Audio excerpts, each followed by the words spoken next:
Hi, how's it going? This is Resident of Collingwood for YouTube, resident under slash of under slash Collingwood for BitChute. And I'm here to do a video entitled In Defense of Jason Takes Manhattan. Before I defend this movie, I had to really think about when I first saw this. And it was on VHS, I do believe. And when I rented the VHS, before you rent it, you see the VHS cover, you see the Jason overlooking Manhattan.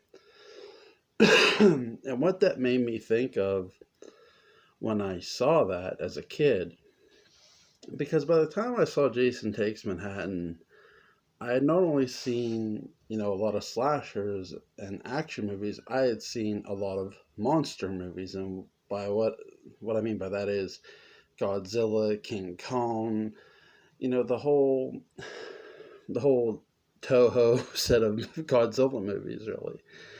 And so when you see those movies and you think of those characters and think about what Godzilla and Kong did when they were in a city, which was not only destroy the city, but cause terror and chaos. When I think of Jason, did I think Jason was going to destroy buildings? No. But I thought, my anticipation was, well, Jason's going to cause terror and chaos inside New York City. He's going to go through these people. So that was my expectation going into the movie. I put the movie in, and I love the opening of New York. I love the voiceover they do on the radio. That was amazing. Um,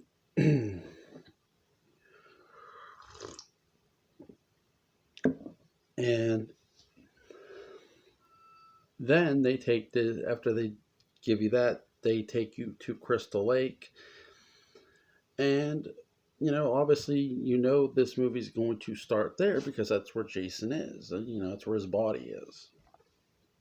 And they wake him up by electrocuting him back to life. Basically, sort of what happens in Six, but instead of it being a metal rod, it's like a metal underground cable that goes to the lake. So that the anchor catches, and it. So, did this movie upset me because it was mainly done on a boat? No. And I'll tell you why. Here's my defense of this movie. I've asked this question many times in groups. How do you get it there? How do you get this movie there and not have Jason on a boat or Jason on something? Because again, unlike any other Friday the 13th movie that involves Jason, they never took Jason himself outside of Crystal Lake, really, or even out of the woods. Hell, even though Pinehurst doesn't have Jason, A New Beginning doesn't have Jason in it, it's still set in the wilderness. It's set in Pinehurst, but that's not even Jason. Friday the 13th Part 2, 3, and 4. Not yes, that's Jason, but it's still set in the woods. 6 set in the woods, 5 set in the woods. But again, 7 set in the woods. Now you're doing Jason, takes Manhattan. This would be the first time this killer would step out of his comfort zone or range. And, for how they got it there, was it bad? No. Because how else do you get it there? The suggestions I've heard over the years of this have not been, the counter suggestions to this, to how to get it there, have not been the best. And that's not a knock on any one person. It just, I think the concept that was honestly conceived for this, of how they did this, was the best. I don't think there was any other way to do it. I mean, literally, you're taking a killer who, again, hasn't really been outside of the woods, out of the woods and into the city. And not just any city, New York, Manhattan. So, do I think Jason Takes Manhattan gets a lot of heat for not having a lot of kills in Manhattan. Well, let's think about this first. First of all, yes, but let's look at those kills, okay? He kills two thugs. He kills the one guy on top of the roof. He kills the professor. He kills the cop. He kills five, and then he kills a guy down in the sewers. So he kills six people in Manhattan. Now, is that a lot? No, but again, by the time they get to Manhattan, the body count is already high. So, out of all that, two people, from the trip standpoint to the people who were on the boat, two people survive. And I think this movie, it's entertaining, it's fun to watch. I mean, it's a pure joy to watch for me. I enjoy the boat setting. Then when they get to New York, it's like holy, you know. Do, here's the thing. This movie, look, you can call it whatever you want. You can say, well, New York's a plot device, and maybe it is. Maybe New York, it's a gimmick movie. I've heard that now, and here's my thing of this.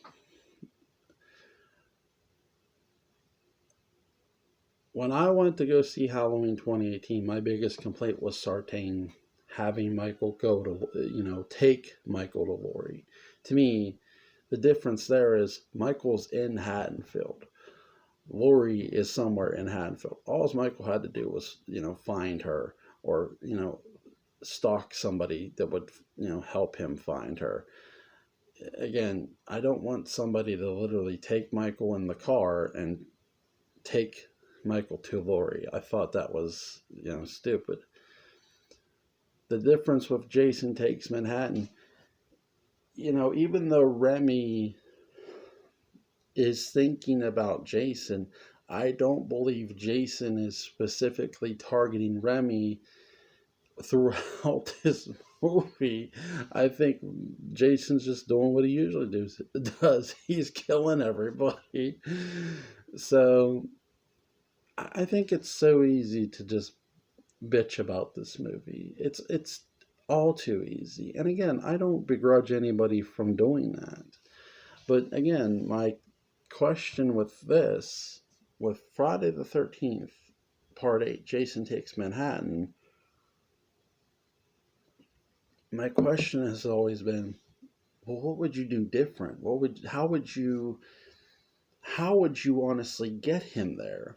Because to have, for example, somebody once said, we'll just have Jason follow the boat. Now, honestly, listen to that. Jason follows the boat. I go again. So, showing the people on the boat, you would be character building throughout the whole movie. That would just take a lot of time and effort. And yes, they could do that, but again, wouldn't be entertaining. I think what we've forgotten most of all is what makes these Friday the 13th movies so good is that they're entertaining as hell to watch. I enjoy Jason Takes Manhattan. What has always been my grade of it, I believe I initially gave it a 9 out of 10. I don't deduct for the boat sequence. My deduction for this is the fact that when they get to New York and they're killing people and right, bro, my only deduction is, and look, it's a cool scene where he lifts up the mask, but I wish he would have slaughtered them guys with the jukebox. That's my only deduction in this movie, hand to God. I'm like, no, you should have slaughtered them. That's where I deduct. It's like, listen, that was... it's almost like Jason was annoyed with all this proceedings. I had to come to New York to slaughter these sons of bitches, and these sons of bitches are getting in my way. You see this shit? That's what it felt like, that part of the movie. A fun movie to watch. That's all I'll say. There's not much for me to sit here and talk to you about with this.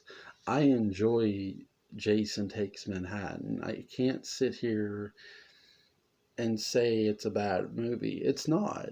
I do think when you look at it and you step back and you go, okay, and you honestly ask yourself, okay, how would I get Jason to Manhattan?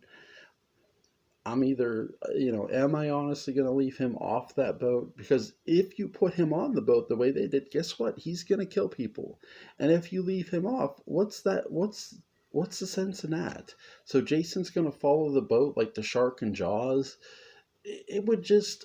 I think the suggestions just have not been the best. And I think the one suggestion I heard that was interesting but far fetched was somehow have Tommy Jarvis involved. And again, honestly, no, I wouldn't want Tommy involved in this movie.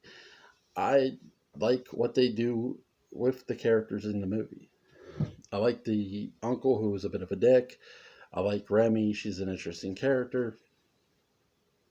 But again, everybody points to the fact, oh, this is Jason on a boat, Jason on a boat. Yeah, Jason is on a boat for the majority of this movie. And yeah, that can feel, I guess, annoying if you want, but to me it's not. I don't find it annoying at all. I love the fact that they found a way to get him to where they wanted him to be, and once he got there, he did kill people. Again, I enjoy Jason Takes Manhattan. I'm sorry if you don't, but I enjoy it very much. So my son loves this movie. My son, when he watches it, he loves it. He starts shaking with excitement. So I hope you guys enjoyed this video. Like, share, comment, and subscribe.